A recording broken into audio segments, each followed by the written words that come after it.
Next हम जिस unit की बात करने वाले हैं वो हमारा क्या है, एम। एम इसको हम सीधा बोल सकते हैं, ये जो हमारा एम है वही एम है। ई एम मतलब एम। तो इस एम का मतलब क्या है, font size of the parent, मतलब हम पेरेंट के फोंट साइज के अकॉर्डिंग अपने चाइल्ड का जो इट्स सेल्फ, ठीक है, एलिमेंट एट सेल्फ, अगर हम चाहें तो पेरेंट के अकॉर्डिंग उसका फॉन्ट साइज सेट कर सकते हैं, या फिर हम अपनी खुद की प्रॉपर्टी के अकॉर्डिंग अपने फॉन्ट साइज को सेट कर सकते हैं, ठीक। अब इसमें क्या होती है, एक प्रॉपर्टी और होती है टेक्स्ट की। तो टेक्स्ट को हम क्या बोलते हैं, टाइपोग्राफिक प्रॉपर्टीज भी बोलते हैं, लाइक फॉन्ट साइज या फिर विड्थ, पैडिंग, मार्जिन। इन सब चीजों को भी हम क्या कर सकते हैं, जैसे कि हमारे पास और भी प्रॉपर्टीज आ जाती हैं। वो कौन कौन सी प्रॉपर्टीज हो गई, जैसे कि हमारी पैडिंग हो गई, मार्जिन हो गई, ठीक है, पैडिंग, और हमारे पास मार्जिन हो गई। तो इन सब चीजों को भी हम इंडिविजुअल सेट कर सकते हैं। अब as compared to parent, parent के अकॉर्डिंग हम चाइल्ड के लिए अपने आप खुद से भी कुछ भी प्रॉपर्टी सेट कर सकते हैं, ठीक है। तो जो भी इटसेल्फ के लिए हम प्रॉपर्टी सेट करते हैं, वो वहां पे हम क्या यूज करते हैं, एम का यूज करते हैं, ठीक है। तो ये एम का यूज किस लिए क्या आता है, पेरेंट के अकॉर्डिंग हमें खुद की अपनी कुछ प्रॉपर्टी सेट करना है, तो उसके लिए हम एम का यूज करते हैं। लाइक एग्जांपल हम समझते हैं, हमारे पास ये क्या है, कुछ प्रॉपर्टीज लिखी हुई है, यहाँ से हम इनको अभी के लिए हटा देते हैं, और यहाँ से हम सेम वही रखने वाले हैं। यहाँ पे हम इसको दे दे रहे हैं, this is the this is the parent, या फिर this is the first div, ठीक है। और ये हमारी क्या है, चाइल्ड डिव हो गई। तो ये हमारे पास क्या है, दो डिव है। अभी हम इनको अगर देखें तो अभी ऐसा कुछ हमारे पास चेंज नहीं हुआ होगा। चेंज क्यों नहीं हुआ होगा, क्योंकि अभी हमने इसमें कुछ चेंज किया ही नहीं है। तो इसको चेंज करने के लिए हम क्या करेंगे, अपनी CSS फाइल को अभी यहाँ से हटा दे रहे हैं, सेव करेंगे। अब अगर हम देखेंगे तो हमारे पास सिर्फ दो ही चीजें दिखेगा, एक हमारे पास क्या है, फर्स्ट डिव है, और दूसरा हमारे पास क्या है, चाइल्ड डिव है, ठीक है। इनकी प्रॉपर्टी को अगर हम सेट करें तो प्रॉपर्टीज को सेट करने के लिए हम क्या करेंगे, सबसे पहले हम अपनी आईडी को सिलेक्ट करेंगे। आईडी हमारी क्या है, आउटर, ठीक है। तो हमने, ये हमारा आउटर डिव हो गया। इसके लिए हाइट, विड्थ, बॉर्डर, ये सब चीजें हम सेट करने वाले हैं। तो इसकी हाइट हम क्या देने वाले हैं, 400 के इक्वल देने रखेंगे। तो 400 पिक्सल हो गया, और इसकी जो विड्थ है वो भी हमारी क्या होगी, 400 पिक्सल के इक्वल होगी, ठीक है। इसका जो बॉर्डर है वो हम क्या रखेंगे, 2 पिक्सल सॉलिड ब्लैक रखने वाले हैं। और इसका जो बैकग्राउंड कलर है उसको हम क्या सेट कर देंगे, पिंक। आप चाहे तो कुछ और भी सेट कर सकते हैं इसका बैकग्राउंड कलर। मैं हाँ अभी के लिए बस इसका जो बैकग्राउंड कलर है वो क्या करूंगा, पिंक सेट करूंगा, ठीक है। अभी अगर हम देखेंगे तो हमारा आउटर डिव हमें दिखाई देने लगा, लेकिन अभी जो हमारा चाइल्ड डिव है वो हमें केवल उसका टेक्स्ट लिखा हुआ आ रहा है, ठीक है। तो इसके लिए भी हम सेम यही प्रॉपर्टीज यूज करने वाले हैं। इसके लिए हम क्या करेंगे, अपना इनर डिव सेलेक्ट करेंगे। इनर डिव मैंने सेलेक्ट कर दिया। इसके लिए हाइट हम क्या रखने वाले हैं, 100 पिक्सल के इक्वल रखेंगे। विड्थ इसकी क्या रखने वाले हैं, विड्थ की अल्फा 100 पिक्सल। बैकग्राउंड कलर हम क्या देंगे, इसका बैकग्राउंड कलर जो हमारा है वो कुछ भी ले लो, मान लो मैं रखने वाला हूँ, ये सही रहेगा ना, पोर्टेबल।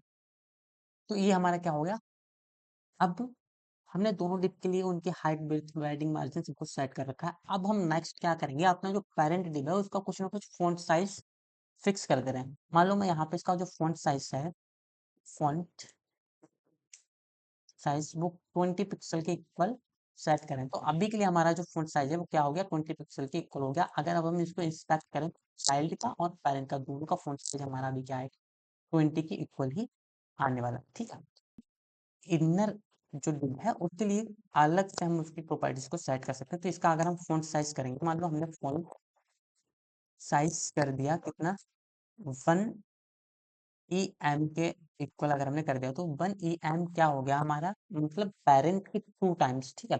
EM का मतलब है 1 टाइम्स, 2 अगर हम लिखेंगे तो 2 टाइम्स हो जाएगा, 3 अगर हम लिखेंगे 3 टाइम्स हो जाएगा, 4 अगर EM लिखेंगे तो हमारे पास क्या हो जाएगा, पेरेंट के अकॉर्डिंग वो 4 टाइम्स हो जाएगा। अगर हम यहाँ पे इसको 2 टाइम्स कर दे रहे हैं, ठीक है, और जो हमारा फॉन्ट साइज है इसको हम 10 पिक्सल कर देते हैं, 2 टाइम्स का मतलब हमारा क्या हो गया, 20 पिक्सल हो जाएगा ना। तो अब अगर हम यहाँ पे अपना देखें, रिफ्रेश करें, तो अब हमारा ये क्या हो गया, जो पेरेंट डिव है वो हमारा क्या है, 1 टाइम्स है, और जो चाइल्ड डिव है वो हमारा क्या है, पेरेंट के 2 टाइम्स है। मतलब चाइल्ड डिव जो है वो 20 पिक्सल के इक्वल है, लेकिन जो हमारा पेरेंट है वो क्या है, हमारा जो हमारा पेरेंट है वो 10 पिक्सल है, और जो हमारा चाइल्ड हो गया वो अब क्या हो गया, 20 पिक्सल के इक्वल हो गया। नीचे हमें पॉपअप में दिख भी रहा होगा, फॉन्ट के जस्ट सामने हमारा क्या है, 20 पिक्सल टाइम्स न्यू रोमन करके आ रहा है। अब ये टाइम्स न्यू रोमन क्या है, फ़ॉन्ट फैमिली है। ऊपर अगर हम देखें तो हमारा क्या आ रहा है, फ़ॉन्ट सामने 10 पिक्सल आ रहा है, ठीक है? तो कुछ इस तरीके से हमारा ये काम करता है। अगर अब हम चाहें तो इसको 3 ईएम करेंगे तो ये हमारा क्या हो जाएगा, 30 पिक्सल के इक्वल हो जाएगा। क्यों हो जाएगा 30 पिक्सल के इक्वल? क्योंकि हमारा पैरेंट जो है वो 10 पिक्सल के बराबर सेट किया हुआ है। ईएम का मतलब होता है उसको हम कितना टाइम्स इंक्रीज करना चाह रहे हैं as compared to parent div, ठीक है? अब यहाँ पे हम क्या करें, इसको अभी हम 2 पिक्सल पे सेट 2 एएम पे सेट कर दे रहे हैं। अब यहाँ पे अगर हम चाहें तो पैडिंग भी दे सकते हैं। हम चाह रहे हैं कि पैडिंग और फ़ॉन्ट दोनों हमारे क्या हो जाए, एक साथ इंक्रीज़ हो जाए, ठीक है? मान लो मैंने इसको दे दिया 2 ईएम। अब जितना हमारा फ़ॉन्ट बढ़ेगा, अगर फ़ॉन्ट हमारा पैरेंट के अकॉर्डिंग कितना हो रहा है, मान लो पैरेंट का मैंने जो फ़ॉन्ट दिया है वो 10 पिक्सल के इक्वल दिया है। जब भी हम अपने चाइल्ड डिव के अंदर फ़ॉन्ट साइज़ 2 ईएम करते हैं तो वो कितना हो जाता है, मतलब उसका 2 गुना हो जाता है, यानी कि 20 पिक्सल हो जाएगा। तो यहाँ पे पैडिंग भी हमारी 20 पिक्सल ही हो जाएगी चारों डायरेक्शन से, ठीक है? मतलब क्या, मेरा कहने का मतलब क्या है, यहाँ पे जैसे ही हम रिफ्रेश करेंगे, अब जो हमारा चाइल्ड डिव था वो क्या हो गया, इंक्रीज, उसका साइज जो है वो इंक्रीज हो गया और पैडिंग जो हमारी है वो चारों तरफ से अब कितनी आ गई है, 20 पिक्सल के इक्वल आ गई। कैसे अब हम पता करें, जैसे हम इस पे क्लिक करेंगे, अब हम जाएंगे अपने यहाँ पे, तो यहाँ पे जितने ये ग्रीन कलर का आ रहा है वो हमारा क्या हो गया, हमारा जो फॉन्ट साइज था उसका डबल, मतलब कितना हो जाएगा, 40 पिक्सल के इक्वल हो जाएगा, ठीक है? इसी तरीके से हम क्या करेंगे, अगर हम इसको 1 पिक्सल से, अगर हम इसको 1 ईएम सेव करेंगे तो ये हमारा अब क्या हो जाएगा, 20 के इक्वल होना चाहिए। तो अब अगर हम देखेंगे तो हमारा क्या हो जाएगा, 20 के इक्वल ये हो जाएगा, ठीक है? जैसे हम यहाँ पे चेक करेंगे तो अब हमारा क्या है, पैडिंग भी हमारा 20 पिक्सल के इक्वल सेव हो गया। यहाँ पे हम चाहें तो मार्जिन भी दे सकते हैं, तो मार्जिन अगर मैं दूँ, मार्जिन मैंने दे दिया, ठीक है? मार्जिन भी मैं एक 1 ईएम के बराबर दूंगा। जैसे ही मैं इसको रिफ्रेश करूंगा, अब हमारा मार्जिन क्या हो गया, 1 ईएम के बराबर हो गया। अब ये जो वहां पे हम इसकी मार्जिन को अगर देखें तो मार्जिन हमारा क्या है, जितना भी ऑरेंज कलर से बॉर्डर आ रहा है वो सब हमारा क्या है, मार्जिन है। जैसे कि मार्जिन हमारा यहाँ पे आ गया तो मार्जिन हमारा कितना आ रहा है, 20 पिक्सल आ रहा है। अगर हम पैडिंग की बात करें तो पैडिंग भी हमारा कितना आ रहा है, 20 पिक्सल आ रहा है। और बीच में जो ये ब्लू कलर का हमें दिख रहा है वो हमारा क्या है, एक्चुअल में एलिमेंट, मतलब कंटेंट एरिया है जहाँ पे हमारी चीजें हमें विजिबल होंगी। अब हम समझेंगे कि अभी तक हमने जो बात किया था, ये पैडिंग और मार्जिन जो हमारी काम करती है वो कैसे काम करती है। जैसे कि यहाँ पे अगर मैं आउटपुट पे चलूँ तो आउटपुट में हमारा क्या दिखा रहा है, यहाँ पे जो भी हमने ये सेट किया था मार्जिन, तो ये मार्जिन और पैडिंग कैसे काम कर रहा है, तो ये हमारे पेरेंट के अकॉर्डिंग नहीं बल्कि खुद के अकॉर्डिंग काम करता है। जो चाइल्ड डिव है उसके रिस्पेक्ट में काम करता है, ठीक है? इस तरीके से काम करता है, जो भी हमारी यहाँ पे इसकी प्रॉपर्टी सेट हो रखी है उस वही प्रॉपर्टी हमारी कहाँ पे आती है, 1x के अकॉर्डिंग काम करती है, ठीक है? मतलब अगर हमारी जो चाइल्ड डिव है उसकी प्रॉपर्टी 20 पिक्सल के इक्वल है तो 1 ईएम हमारी किस पे जाएगी, पैडिंग और मार्जिन पे काम करेगी, ठीक है? अगर हमने इसको 2 ईएम सेट कर दिया पैडिंग मार्जिन को तो इसका 2 टाइम्स होगा, ना कि वो पेरेंट का 2 टाइम्स होगा। तो कुछ इस तरीके से हमारे काम करते हैं। अब इसको और डिटेल में समझने के लिए हम क्या करेंगे, एक बटन का एग्जांपल ले रहे हैं। तो इसके लिए हम चलते हैं अपने वीएस कोड पे। यहाँ पे मैं क्या बनाऊंगा, अपना बटन बनाऊंगा और बाकी का जो कोड था वो मैं अभी रिमूव कर दे रहा हूँ, ठीक है? तो यहाँ पे मैं बनाऊंगा बटन और बटन के अंदर मैं लिख दूंगा क्लिक मी। इसको सेव करूंगा, style dot C S S पे जाऊंगा, अभी इसके लिए हटा ही दे रहा हूँ और यहाँ पे मैं अपने बटन के लिए क्या करूंगा, चीजों को सेट करने वाला हूँ, प्रॉपर्टी सेट करूंगा बटन। इसका मैं जो इसको क्या करूंगा, फ़ॉन्ट साइज इसका दे दे रहा हूँ। फ़ॉन्ट साइज हमारा क्या है, 50 पिक्सल के इक्वल हम इसको सेट कर दे रहे हैं जिससे कि हमें चीजें अच्छे से विजिबल हो जाए। और इसका जो बॉर्डर रेडियस है वो मैं क्या कर रहा हूँ, सेट कर दूंगा एज 50 पिक्सल के इक्वल, ठीक है? तो अब अगर हम देखें हमारा तो बटन अभी हमें कैसा दिखाई देगा, क्लिक। अब थोड़ा सा अच्छा तो दिख रहा है बट मैं चाह रहा हूँ कि और ये क्या हो जाए, थोड़ा सा और ठीक हो जाए, ठीक है? तो इसको मैं बॉर्डर भी दे दे रहा हूँ। बॉर्डर इसका क्या करूंगा, मैंने बॉर्डर दे दिया इसका 5 पिक्सल, सॉलिड ग्रीन दे देते हैं। तो मैंने इसको ग्रीन दे दिया, रिफ्रेश करेंगे तो अब हमारा क्या होगा, बॉर्डर जो है वो ग्रीन कलर का हो गया। अब यहाँ पे मैं पैडिंग दूंगा तो पैडिंग में कितना दे दूं, पैडिंग मान लो मैंने दे दिया 20 पिक्सल के अकॉर्डिंग दे दिया, ठीक है? तो 20 पिक्सल अभी चारों तरफ से आएगी, लेकिन मैं चाहता हूँ कि ये चारों तरफ से ना आए, लेफ्ट से आ जाए और राइट से आ जाए, ठीक है? तो यहाँ पे मैं क्या करूंगा पैडिंग के लिए, अब लेफ्ट राइट में अगर देंगे तो हमें इंडिविजुअल देना पड़ेगा। तो पैडिंग राइट मैंने दे दिया और पैडिंग लेफ्ट दे देंगे, ठीक है।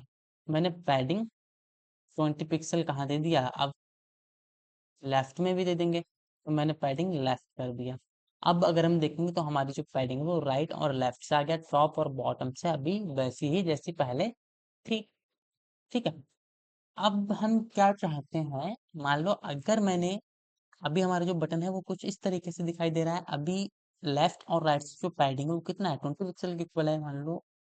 इसको एनालाइज करने के लिए हम क्या कर ले रहे हैं, इंस्पेक्ट कर ले रहे हैं। अगर अभी हम देखें तो पैडिंग हमारी क्या है, पैडिंग अभी हमारी जो है वो पैडिंग क्या है, 20 पिक्सल के इक्वल है। दोनों तरफ से जो ग्रीन एरिया हमें दिख रहा है वो क्या हमारा क्या है, पैडिंग का एरिया है, ठीक है। अब अगर हम अपना फ़ॉन्ट का साइज बड़ा कर रहे हैं, मान लो मैंने फ़ॉन्ट का साइज 100 पिक्सल के इक्वल कर दिया और पेज को रिफ्रेश करेंगे तो ये स्पेस ऑटोमेटिकली कम हो जाएगा, ठीक है। अब हमें ये स्पेस क्या दिख रहा है, कम होता हुआ दिख रहा है, लेकिन हम चाहते हैं कि जब भी हमारा फ़ॉन्ट का साइज बढ़े तो स्पेस भी ऑटोमेटिकली बढ़ जाए, और जब भी ये हमारा कम हो तो ये कम हो जाए। अगर मैं इसको क्या कर दूं, 10 पिक्सल के इक्वल कर दूं, तो अब हमारा क्या दिखेगा, देखना। तो अब हमें दिख रहा है कि दोनों तरफ से जो एरिया है, थोड़ा बड़ा कर लेते हैं, अब ये दोनों तरफ लेफ्ट और राइट का जो एरिया है वो बहुत बढ़ गया है, ठीक है। तो ऐसे समय देखने में उतना अच्छा नहीं लग रहा है। हम चाहते हैं कि जब भी ये हमारा क्या हो, फ़ॉन्ट का साइज इंक्रीज हो, तो पैडिंग राइट और लेफ्ट से अपने आप से इंक्रीज हो जाए, और जब इसका फ़ॉन्ट का साइज छोटा हो तो पैडिंग अपने आप से छोटी बड़ी एडजस्ट हो जाए, ठीक है, फ़ॉन्ट के अकॉर्डिंग। तो यहाँ पे मैं क्या करूँगा, इसको 1 EM सेट कर दे रहा हूँ, जिससे कि ये हमारा क्या हो जाए, फ़ॉन्ट के साइज के अकॉर्डिंग अपना साइज ले लेगा।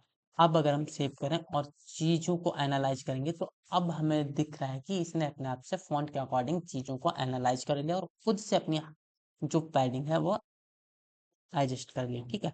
अब यहाँ पे अगर हम इसको 100 पिक्सल के इक्वल करेंगे तो अब ये 100 पिक्सल पे भी हमें उसी तरीके से दिखाई देगी जिस तरीके से हम देखना चाह रहे हैं, ठीक है। तो इस तरीके से इसने क्या लिया।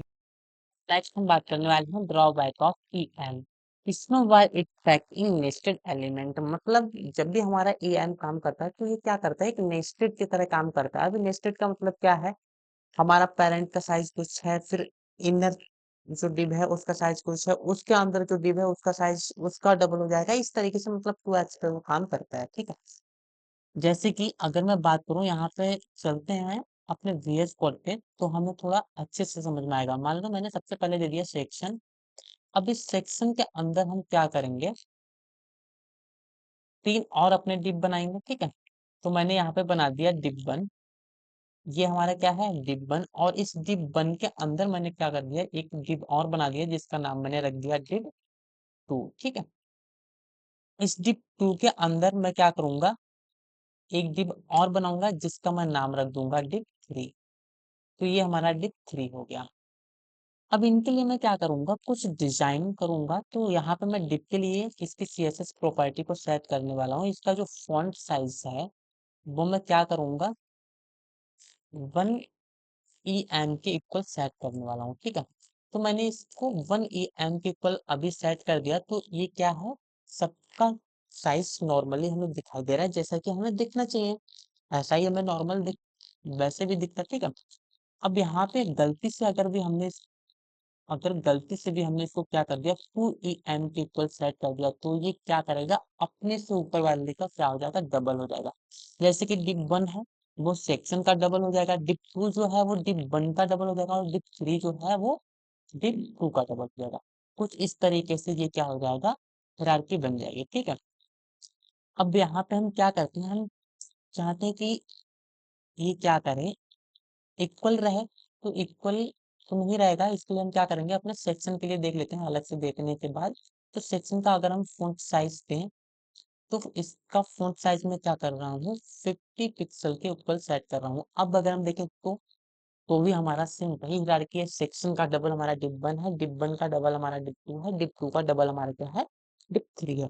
अगर ये एक दूसरे का क्या हो रहा है, डबल होता जा रहा है, तो ये ऊपर से नीचे नहीं, नीचे से ऊपर भी होना चाहिए। तो नीचे से ऊपर के लिए हमारा यहाँ पे फॉन्ट साइज अगर हमने 0.5 EM कर दिया, तो ये सबसे नीचे वाला एलिमेंट क्या हो जाएगा, सबसे छोटा हो जाएगा, ठीक है। अब यहाँ पे सेक्शन का हाफ डिव 1 है, डिव 1 का हाफ डिव 2 है, और डिव 2 का हाफ क्या है, डिव 3 है। तो इस प्रॉब्लम से बचने के लिए हमारे पास एक और चीज आती है, वो क्या है, हमारी रैम यूनिट है, ठीक है।